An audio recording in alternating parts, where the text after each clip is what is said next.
Hey there, Hotheads. It's John, in the Edit Bay, coming at you with another Echo-based Nights.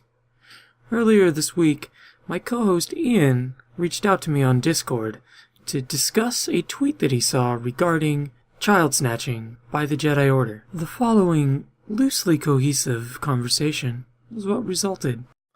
Hey, John. Yo, Ian, what's up? So, earlier this morning, I was scrolling through Twitter, as I do. Mistake. I know, right? And somebody, and I can't remember who it was, and I tried to find it. I scrolled through like 9 hours of Twitter, and I just could not find the tweet. Hopefully I'll find it later and put it up so this person gets credit for triggering this idea. So somebody had posted something, which I'm paraphrasing again, because I couldn't find the tweet, that said that he wasn't really comfortable ever with the idea of Jedi taking children. Okay, yeah, I saw that. I know what you're talking about. And like saw that as just a weird excuse. And I was like, oh, okay, that's a really interesting point. Like I kind of wanted to address that particular point, and then I wanted to see if you had any other sort of like Jedi weirdness that you thought could turn people off of their dogma, I guess, because you are not a Jedi sympathizer, a dirty Jedi sympathizer like myself.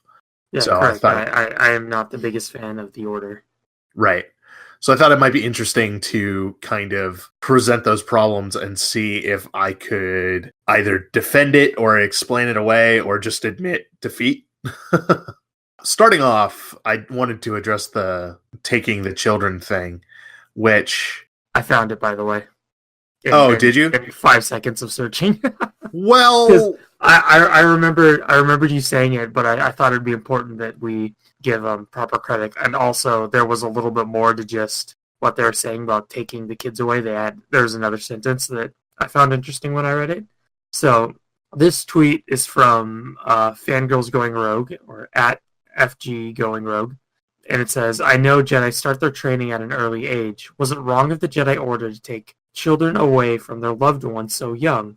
A time in their lives an emotional connection is needed. Anakin never truly lets the past go.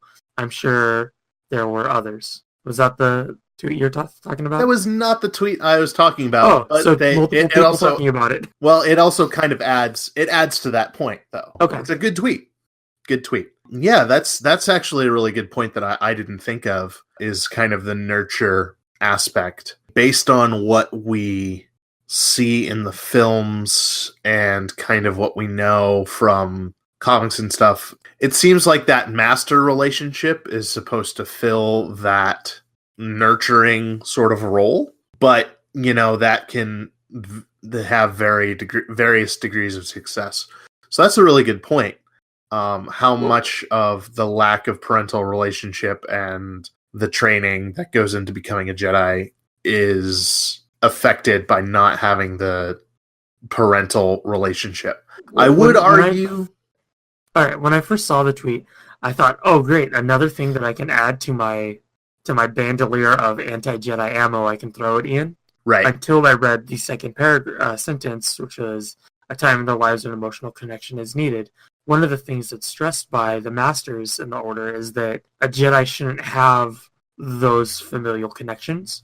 Mm-hmm. Things like attachments, which is something that's very familial. You could probably argue that with Luke in the original trilogy, he saw those friends of his as his family, because the only really family he had. Mm-hmm. And we see several times that he abandons his training or doesn't do the Jedi thing, the doctrine thing, because of these connections he has with these people. And I think a long time ago, the Jedi saw that and said these connections could negatively affect what they needed to do as a peacekeeping order. Mm-hmm. Yeah, I agree with that. And actually, I'm going to concede the point that the anti-relationship rhetoric of the Order is a good thing. I concede that point, that they were wrong on that, mostly because the entire point of the original trilogy and the entire point of the sequel trilogy and the entire point of many Legends stories are, hey, the Jedi got that wrong. These relationships are beneficial and save people and are responsible for the reinstitution of the Jedi multiple times. I see it as a positive thing for the Order to separate those things. At least initially. I think you're right. The original trilogy was kind of about Luke not being a very good Jedi, but being a good person that has magical wiggly finger powers. Right. I'm going to tie this into the Marvel Universe solely because I just watched Infinity War this morning. Uh-huh. There's a part where I'm not caught up on my MCU knowledge, but they all have Thanos all tied up or magically tied up, and Star-Lord comes out and it's like, where's Gamora? And when he finds out what happens to her, he completely, abandons the plan and kind of screws it up for everybody. Mm-hmm. And I think that's a similar kind of theming, a situation or what the Jedi Order kind of foresaw if they had these connections where a youngling that's that young may find out that someone he loves is in danger and forget all of his training. And we've seen that with Luke several times, as I mentioned. We've also seen Revan and Bastila. I believe that's sort of a thing. I don't know if it's still canon, but Quinlan Voss after the Clone Wars, where him and Asajj Ventress, or not Asajj. Yeah, Ventress, you're right. Asajj Ventress. My brain heard, I said Asajj, and my brain said Savage, and I'm like, wait a minute, that's the incorrect dark side Force user. Interesting thing about this, I think, is it's kind of funny that you're defending the practice while I'm kind of trying to push away from it. Is that I agree with you that it there are multiple instances of it being a bad thing, a negative thing, but there are just as many instances. In fact, specifically in two of the, I don't know the Quinlan Voss story well enough, but specifically with the Luke and the Revan Bastila angle, there are, but in both those instances, having those relationships and the familial tie and the love saved the day as well as caused problems. So I think at the end of the day, you're right in that it's probably good to train the kids not to have emotions, but more of the fact that teaching them the dangers of not considering the consequences of actions before they take it. And I think that's something, if we look at Legends, that we see happening more down the line, especially once Luke gets into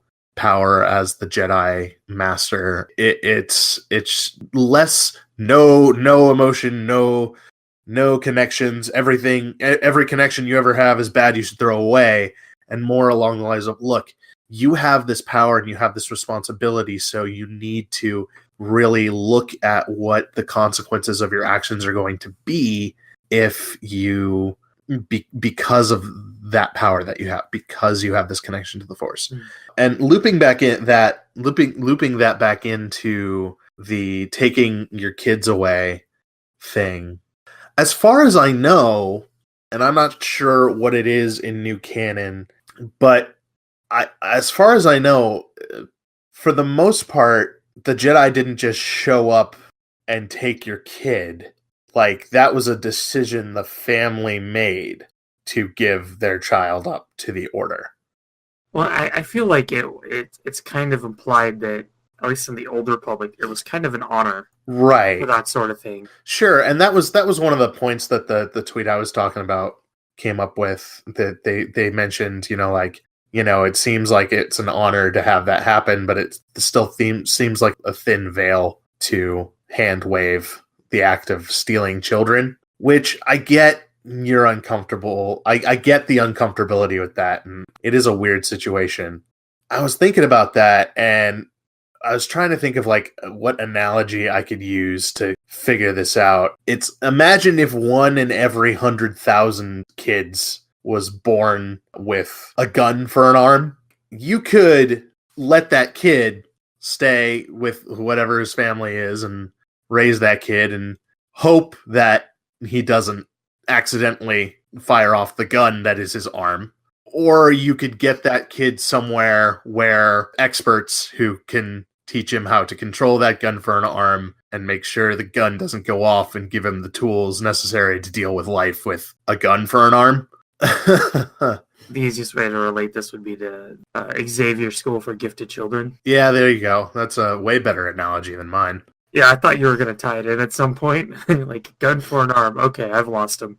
My original thought process was imagine if 1 in every 100,000 kids was born with the nuclear launch codes, and I was like, wait, that doesn't really work. Yeah, well, like the Xavier School for keep wanting to say the kids who don't read good and want to do other stuff good too. This is exactly what they're doing. They're taking these gifted or mutant or freak of nature kids and bringing them to a place that people that may not have the exact same powers but have a similar situation, and teaching them how to harness that power and how to, I want to say, use it for good, since they're basically just turning them into a private military of superheroes. But teaching them how to control it and be safe with it, really. Yeah, and fight giant robots. And take the safety of the world into their own hands. But that's basically the Jedi. Well, and that comes with that comes with that whole, those who have power are going to, that power is going to be used, or it's going to be used by other people. So channeling it into something that is useful and good for all mankind, or the whole galaxy in the case of the Jedi, is a preferable alternative than uncontrolled, chaotic, unchecked power everywhere. You know what I mean? Yeah. One thing too that I don't think a lot of people take into account, and I don't know if it's still true, and I'm going to go ahead and turn down my phone, which is making dinging noises. Hi, Katie. It's not Katie, it's the Bing, which means it's my Idaho friends. Taylor, you're interrupting the podcast. I know you listen. What a jerk.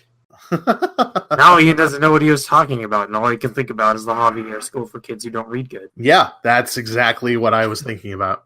No, you know what, John? Now all I'm thinking about is the Javier School for kids who don't read good. I would just like to point out that I know it's the Xavier School, but it's so much funner to say Javier. Yeah, I agree. Oh, got it.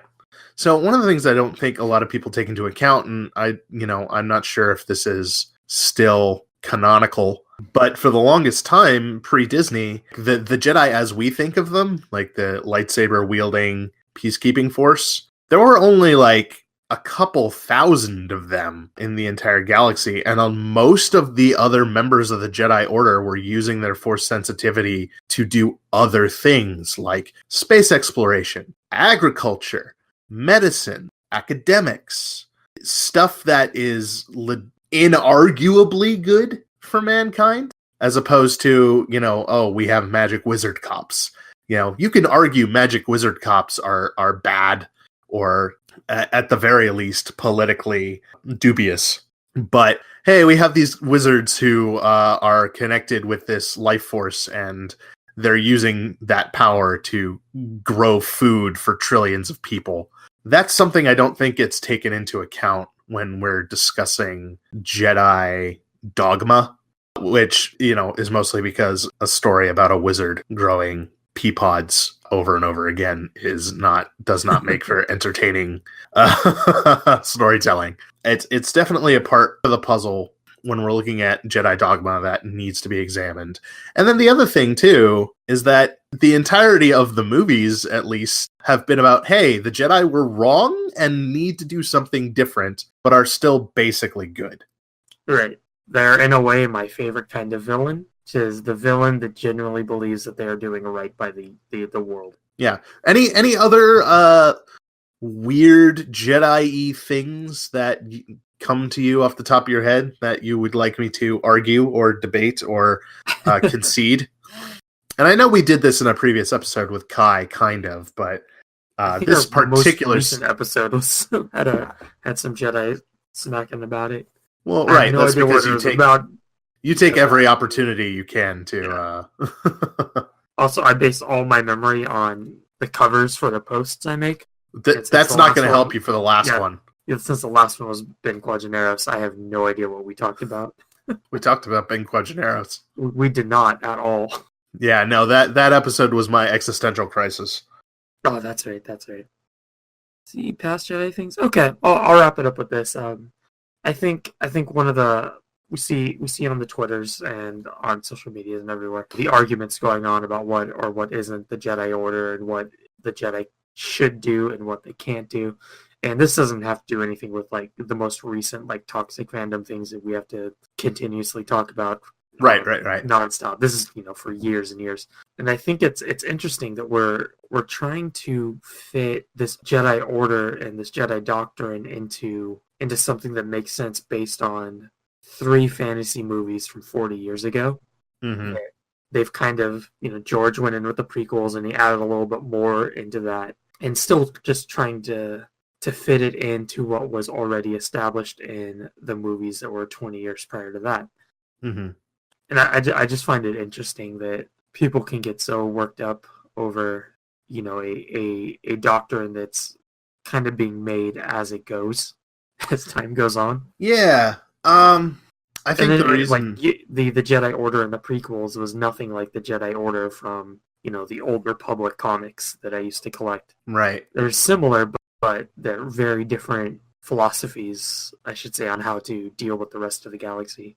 So I'm interested to see what if whatever Episode 9 brings, if it brings a restoration of a new Jedi Order, or if it brings us something different. Mm-hmm. Because as you've seen with the Star Wars Old Republic game, the MMO, that there isn't just the Jedi Order and the Sith Order of Force users. Mm-hmm. If I remember my cutscenes correctly, that there was a third group coming out from wherever the unknown regions, I guess. Yeah. And they're Clearly, other Force users have been able to get along throughout the galaxy's history without subscribing to Sith or Jedi doctrine. I'm not sure who it was. I wonder if it was Star Wars Explain. They did a couple videos on like 10 dark side organizations that weren't the Sith and 10 light side organizations that weren't the Jedi. So, I think the reason why everybody is so we want to square the round peg when it comes to the Jedi is really just how popular Star Wars is as a medium and how influential the original Jedi Luke Skywalker ideal was in pop culture, and how that really came to inform how a lot of people related morality to their kids, honestly, because that's how we raise kids. We take examples from pop culture and media that we show them and stories, and we use those to help form their moral values. And I think because a lot of us who are now having this argument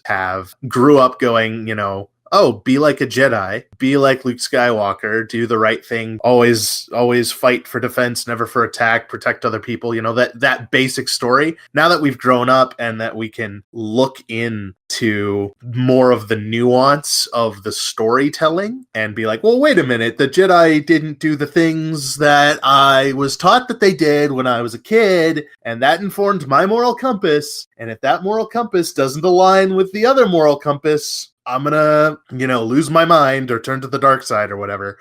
I think that there's an unconscious sort of underlying part of the general consciousness that is trying to take a story about some heroes that they were told when they were kids, realizing that that story has more nuance and more gray areas than they thought, and trying to reconcile those two things. That's kind of what's going on there. Okay, I can see that.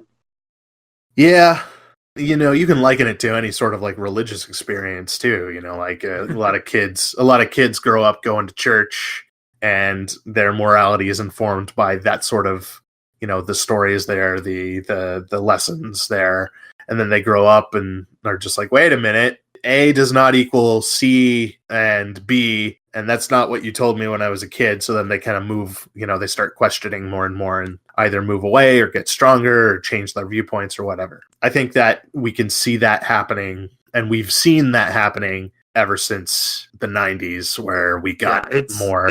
It's definitely not a recent thing. Yeah, no. I think it's just a louder thing right now. And I think the other thing too, and I don't know, people might hate for this, but I honestly don't think that when George was writing the prequels, he gave too much thought to what he had written in the originals in terms of making sure certain things lined up and made sense. I think he was more in the school of, I wanted this to happen, and I will square the circle peg however I need to make it happen, because we got some conflicting ideas between those two particular parts of the Star Wars story. That also fuels a lot of this as well. Mm-hmm. And don't get me wrong, I still like George Lucas, and I apologize to the man in a very long article on the site for becoming a hater and a toxic person later in my fandom.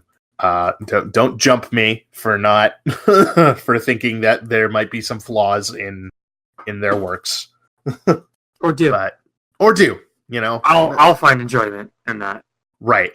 But then you might not have a co-host. Oh, maybe it'll be like the Sith, you know, like whoever can take me out first takes my place as your co-host. It can only be two. Yep. Unless there's a guest.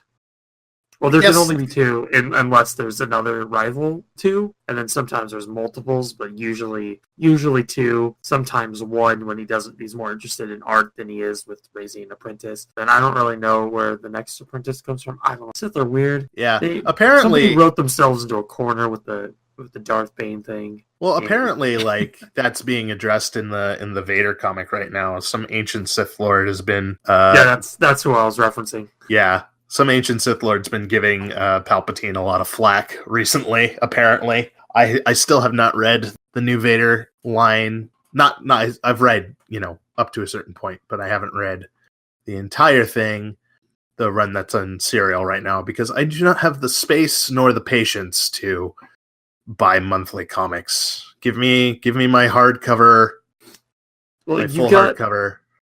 You recently acquired a piece of technology that will allow you to read digital versions that don't take up space. Interesting thing about that. You have noticed that I read comic books on a laptop? Neither do I like having the pages. I'm one of those people who enjoys a book in book form and a comic in comic form, or in this case, a comic in hardcover book form. Years and years ago, I got digital versions of the entire Green Lantern Darkest Night storyline, and I have not ever once, it's been like almost 10 years, I don't think I've ever once popped open those PDFs. Oh no. They just sit on a hard drive. Yeah. The Jedi.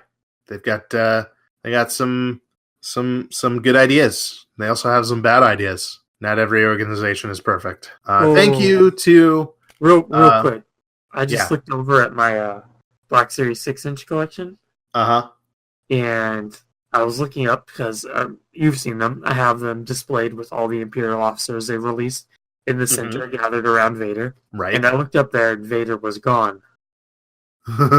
And I thought maybe, in a split second, the possibilities were maybe Ian took him and is doing something stupid, or maybe my roommate took him and is doing something stupid. Maybe he came alive like I've always dreamed my toys could. and then I realized the fabric microcloth that was laying on the ground in front of my computer tower was in fact a Darth Vader that had fallen off the shelf and not a pile of microfiber. So, slightly scared there. Very nice. No, I wouldn't take your Vader, because that's the only representation of a Force user you have in your collection. So, I've got a Jaina Skywalker. Oh, Jaina you do. I'm sorry, Jaina Solo. I don't know why you got her, but I don't know. I think you were at GameStop and you called me and asked if I wanted one, and I panicked yes. No, we both pre-ordered it. Did we? Yeah, because I remember. Maybe I thought I was going to expand. I don't know. Maybe. I remember we both got a phone call from the really awesome GameStop employee who is always cheerful when we visit that shop. And she was like, "Hey, your Jaina Solo pre-order came in and it's ready." And I was like, "Hey, are you about to call somebody named John and tell him his pre-order's ready?" And she's like, yes. I'm like, all right, I'll let them know. Because we were driving. We were driving in Rancho. We were down in like Riverside or something. And we were driving around. And I think we were going to the comic shop down there. And she called us. And I was like, hey, man, our stuff's ready. We were driving through Riverside to get to comics and stuff, I think. Or going to the surplus stores, maybe. Riverside is 2 hours north of us, right? Oh, not Riverside. Freaking what's that? No, it's same area. Where Santee? That's what I was thinking of. Santee. I don't know where I got Riverside out of Santee. I was really confused. I was really confused too, apparently. But yeah, cool. All right, good discussion. Cool. All right, man. I'm done. Yep, me too. Thank you, everybody. We'll see you next time. And with that, friends, we wrap another Echo Base Nights. I hope you enjoyed it as much as I enjoyed pretending to edit it, or something. Anyways, if you would like to get a hold of us, please feel free to send us an email at hothpod@gmail.com, or you can send us a message on the Twitter at Hothpod. I've been John in the Edipe, and for my co-host Ian, thank you for listening to Hoth Topics.